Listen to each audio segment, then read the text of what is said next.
Assalamualaikum warahmatullahi wabarakatuh. Waalaikumsalam. Alhamdulillahirabbil alamin. Asyhadu an la ilaha illallah wahdahu la syarikalah wa asyhadu anna Muhammadan abduhu wa rasuluhu la nabiyya ba'dah. Allahumma shalli ala Muhammad wa ala alihi wa ashabihi ajmain. La haula wa la quwwata illa billahil aliyyil azim. Saudaraku sekalian, alhamdulillah Allah masih memberi kesempatan kepada kita untuk menikmati kehidupan ini, dan mari kita manfaatkan sisa umur yang kita tidak tahu tinggal seberapa lagi untuk memperbanyak amal soleh. Satu di antara bentuk amal soleh adalah tawassul bil haq, tawassul bis sabri.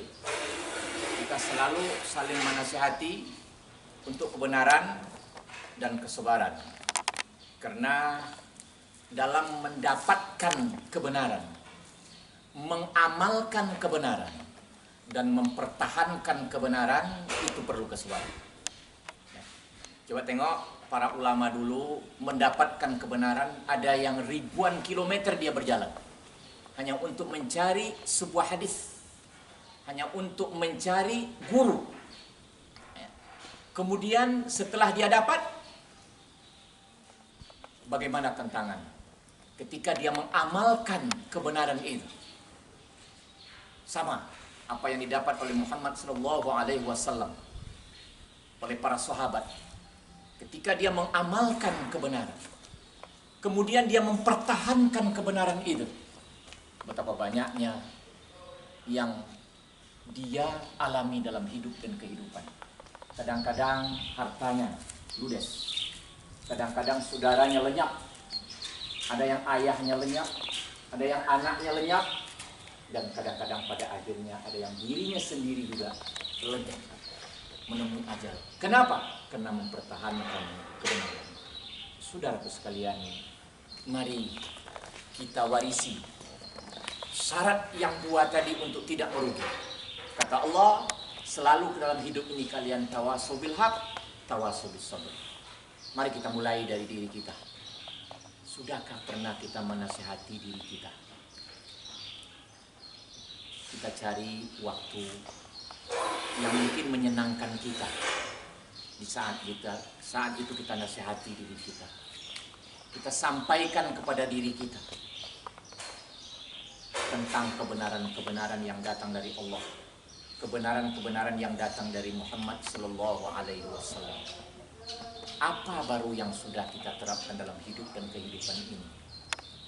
Kemudian setelah kita menasihati diri kita dengan ayat-ayat Quran, dengan sunnah Rasulullah, kita nasihati keluarga kita. Qu anfusakum wa ahlikum nar. Pelihara dirimu dan keluargamu.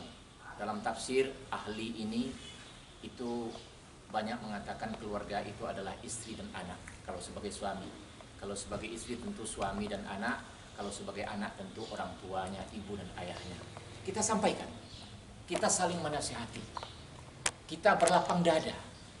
Karena bisa saja ketika kita menyampaikan kepada anak kita nasihat, dan anak kita itu sudah punya pula ilmu yang lebih dari kita. Sanggup tidak kita menerima? Ini kadang-kadang terjadi ini, problem ini dalam kehidupan rumah tangga. Karena anaknya dia sekolahkan untuk mencari yang hak. Kemudian dia tidak menambah kadang. Ketika dia menasihati anaknya menyampaikan kebenaran tawassul bil haq, anaknya mengatakan, ayah, yang ayah sampaikan itu ada kekeliruannya mungkin ya. Ini Al-Quran dan sunnahnya yang sebenarnya ayah. Tapi karena ayahnya tidak sabar, langsung marah-marah. Nah ini nanti tidak berujung keuntungan, tapi berujung kerugian. Innal insana lafi khusrin. Manusia itu merugi. Kenapa? Karena dia tidak paham dengan tawassul bil haq, tawassul bis sabri. Betul dia sampaikan kebenaran, tapi ketika kebenaran itu dikritik oleh orang, yang kebenaran menurut dia itu dikritik orang, maka dia tidak bisa terima. Nah ini kadang-kadang yang menyebabkan apa? Menyebabkan kita tidak beruntung, malah merugi akhirnya. Nah karena itu perlukan kesabaran. Kita sabar, kita terima. Kalau memang benar pendapat dia, kita terima. Begitu juga kepada istri kita. Bisa saja istri kita kurang belajar seperti kita, tapi karena jasanya banyak dalam rumah tangga, Allah kasih dia ilham. Bisa saja ada kebenaran. Karena Nabi pada suatu kali dia mengikut pendapat istrinya. Jadi dia mengikut pendapat istrinya, dia ikut. Ya. Begini, jadi Nabi menyuruh sahabatnya untuk berkorban, menyembelih hewan. Tidak ada satu pun yang mau. Jadi tidak ada satu pun sahabat yang mau ini dalam perjalanan. Ya. Tidak ada yang mau. Kemudian Nabi masuk ke kemah menemui istrinya. Apa kata istrinya? Ya Rasulullah, engkau perintahkan kepada sahabatmu untuk menyembelih hewan tapi dia tidak mau. Bagaimana kalau engkau menyembelih hewan di depan mereka? Jadi engkau sembelih hewan di depan mereka, ya, mudah-mudahan mereka nanti mengikuti. Nabi mengikuti apa yang dinasihatkan oleh istrinya. Dia sembelih tanpa bicara, dia sembelih aja. Oh, semua sahabat mengikuti. Coba lihat, itu seorang nabi. Itu contoh menerapkan tawasul bil haq. Salinglah kalian menyampaikan kebenaran. Dia sebagai suami tidak egois. Dia sebagai suami tidak diktator. Akhirnya apa? Betul-betul menguntungkan dia. Akhirnya sahabat mengikuti dia. Subhanallah. Begitu juga dalam hidup dan kehidupan kita. Jadi, nasihat yang kita berikan kepada diri kita tentang Al-Quran dan Sunnah Rasul, kita sampaikan kepada anak istri kita, kemudian kita sampaikan kepada sahabat-sahabat kita. Tapi jangan lupa, dalam tawasul bil haq ada tawasul bis sabri. Kita harus juga sabar, artinya apa? Siap menerima apa kritik dari teman-teman kita. Saudaraku sekalian, itulah barangkali dalam perjumpaan ini ya, nasihat atau sekedar pencerahan untuk diri saya terutama dan kita bersama, supaya kita tidak merugi dalam hidup ini. Mari kita terapkan dalam hidup ini tawasul bil haq, tawasul bis sabri. Assalamualaikum warahmatullahi wabarakatuh. Waalaikumsalam warahmatullahi wabarakatuh. Ini pertanyaan sedikit, Ustaz. Ya. Kalau di dalam surat An-Nahl ayat 125, Ya. itu kan dikatakan wajadilhum billati hiya ahsan. Iya, betul. Berdebatlah dengan cara yang baik. Betul, betul. Nah, kadang-kadang berdebat dengan anak, dengan istri, bahkan perdebatan ustaz sama ustaz. Ya, ya, ya. Di televisi kita lihat atau di YouTube Iya. ada Di medsos, ya? yang kurang ahsan. Iya, ahsan. Kurang ihsan apanya tuh? Iya. Debatnya tuh. Ya. Menurut Ustaz bagaimana yang ihsannya itu bagaimana Ustaz? Wah, ini mendasar sekali, Iya. sahabatku. Ada 3 cara berdakwah. Ud'u ila sabili rabbik bil hikmah. Bil hikmati wal mau'izatil hasanah wajadilhum billati hiya ahsan. Jadi yang fokus kita mujadalah bil hasanah. Iya. Nah, oke. Kata hasanah itu seakar dengan kata ihsan. Ini yang penting diperhatikan. Karena dalam berdebat itu kita banyak kadang tekor. Jadi maksud saya begini, Pak. Kita berdebat ini tujuannya untuk kebaikan tadi. Tapi akhirnya sudah mengemukakan ego masing-masing. Ya. Memojokkan teman. Bukan lagi mencari kebenaran. Kadang-kadang kita sudah tidak lagi memisahkan ini ikhtilaf atau tidak ikhtilaf. Yang ikhtilaf kita anggap tidak ikhtilaf. Ya. Akhirnya kita mau menang sendiri. Padahal kata hasanah billati ya ahsan. Kata hasanah ahsan itu seakan dengan kata ihsan. Mari kita merujuk kepada pertemuan Nabi dengan Jibril. Wamal ihsan atau akhbirni anil ihsan.